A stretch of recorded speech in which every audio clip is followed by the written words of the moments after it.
And we're back. John Delarose here, the leading Hispanic voice in science fiction, author of For Steam and Country, Gravity of the Game. My most recent novella is looking like it's going to be getting some love for Hugo and Nebula Award nominations. People loving it here. I want to talk today. I've just been reading a story on Bleeding Cool, of all places, about a new initiative Marvel's about to release in 2019. In 2019, we're a little over a year out, which means CB Cebulski actually is, rubber stamping and greenlighting some of this material we're talking about at this point, right? So we actually have something that is going to be under this new Marvel editor-in-chief tenure. Maybe it might have begun under Axel Alonso, but this is the sort of thing that if you're a new guy and you're trying to make your mark and you're trying to get going on this, you should probably take a step back and and say, okay, well, what's not working for my company, right? What's not working for my company right now? And when the company's based on storytelling, and the whole deal's based on storytelling, and most of the customers for a couple, 3, 4, 5 years are complaining about the storytelling of your company, right? They're saying, the storytelling's not good, it's not fun, it's not dynamic, we don't have the characters we love anymore, we don't have the stories we love anymore. You should probably look at what your customers are saying, especially when your sales are down dramatically like they are, and see if we can make some changes. Now, so far, I haven't seen any announcements out of Marvel, which it is right before Christmas. He did just take over. He's probably not firing people yet, right? But I haven't seen any announcements from Marvel that show anything but more of the same.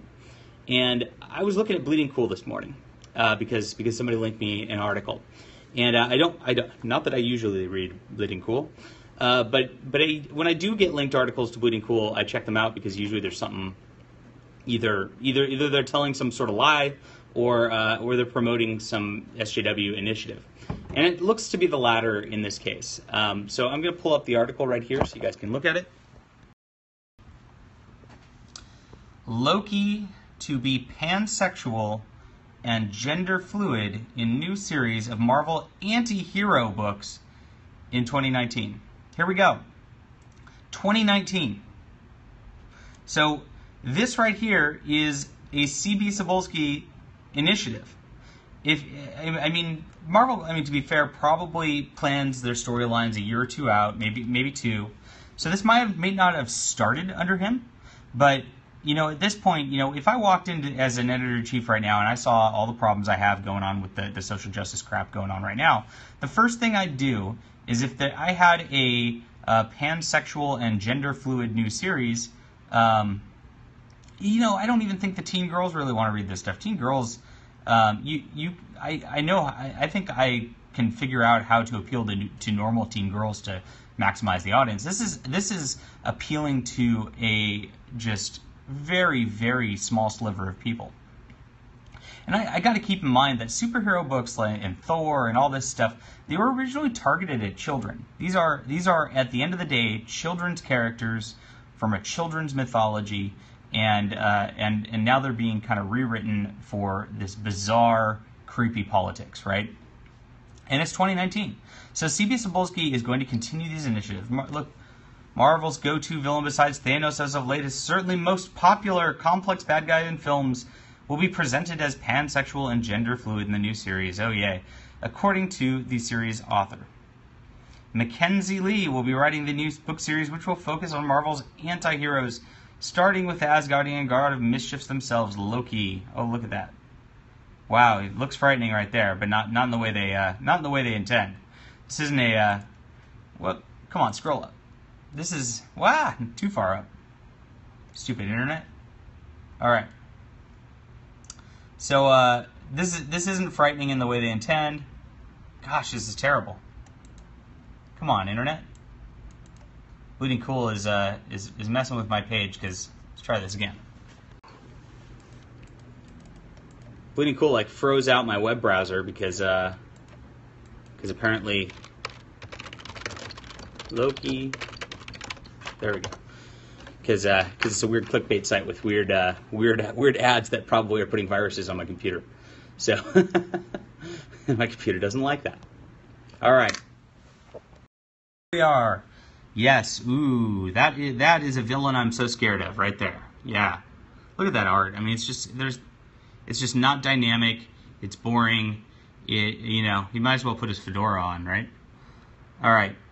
So I guess The Gentleman's Guide to Vice and Virtue is the book writer.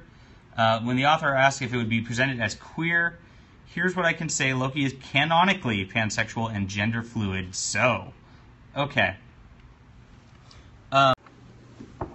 Okay. So Loki can change appearances and all that, but it has not ever really been presented as a in maybe in the last couple of years. I don't know. I haven't read in the last couple of years, but it's not ever been presented in like some weird sexual way. I mean, there's been some stuff, but it's not in the way that it is mentioned in this tweet.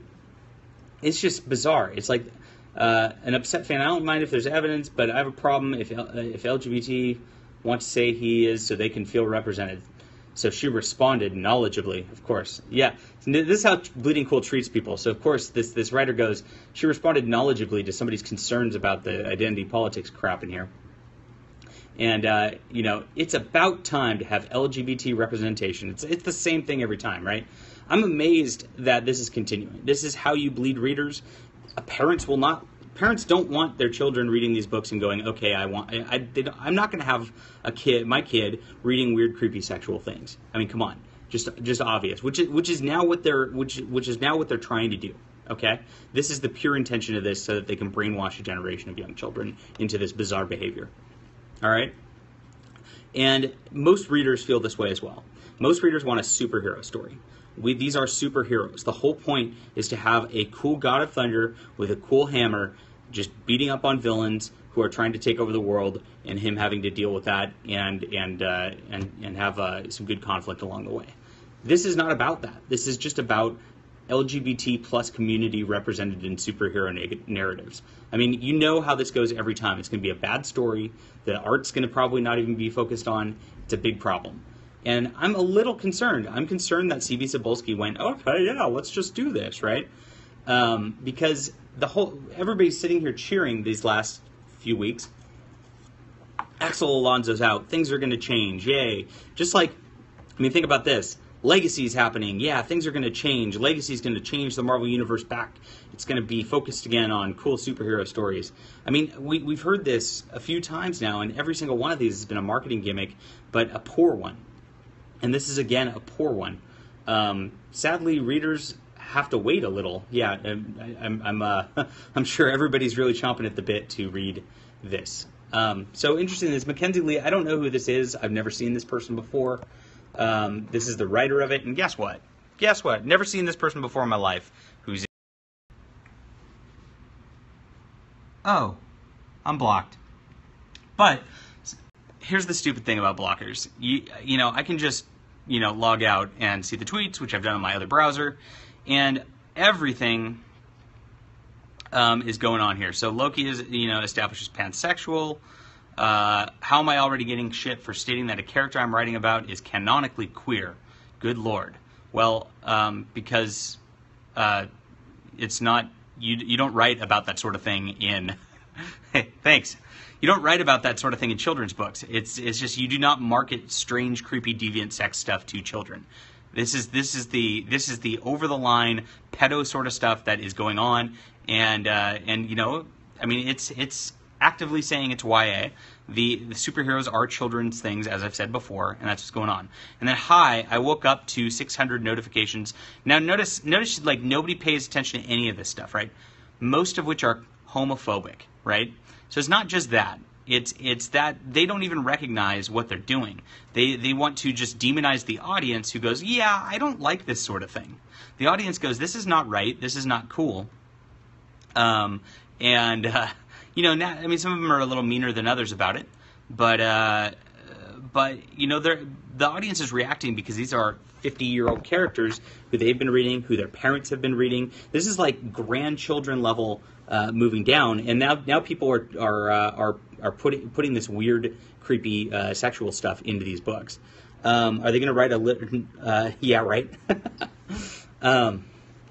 This is unbelievable to me, and I think this is the sort of thing that CB Cebulski should stop. The guy's he's a VP of marketing, right? I mean, he should stop this sort of thing and really refocus the characters. This is what everybody's been asking for. Everybody's been saying it over and over and over again, and it looks like, unfortunately, because he hasn't made any firings, he hasn't changed anything up. He's hired this weird person who again, this person's blocked me and I've never interacted with them in my entire life.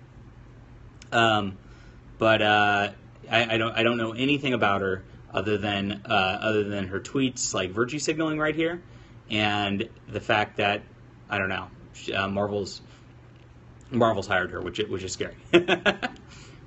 So yeah, I mean, none of this stuff needs to be in the kids' books. None of this stuff needs to be in superhero books. It doesn't make any sense.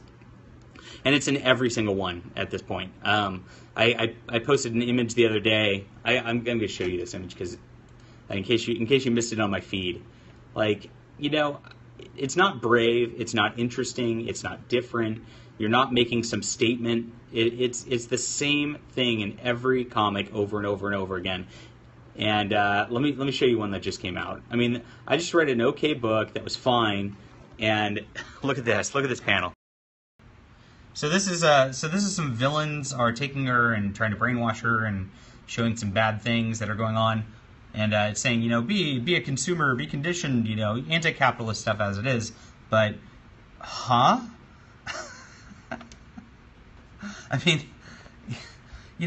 this stuff is going on in every single book, and it just ruins books. It's like I'm reading this nice little fun story where it's like an Alice in Wonderland retelling, and it's going through the things, and then boom, I get hit with the just idiotic nonsense here, which doesn't make any sense.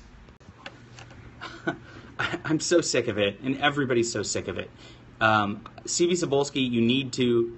I don't know if you ever watch this sort of stuff.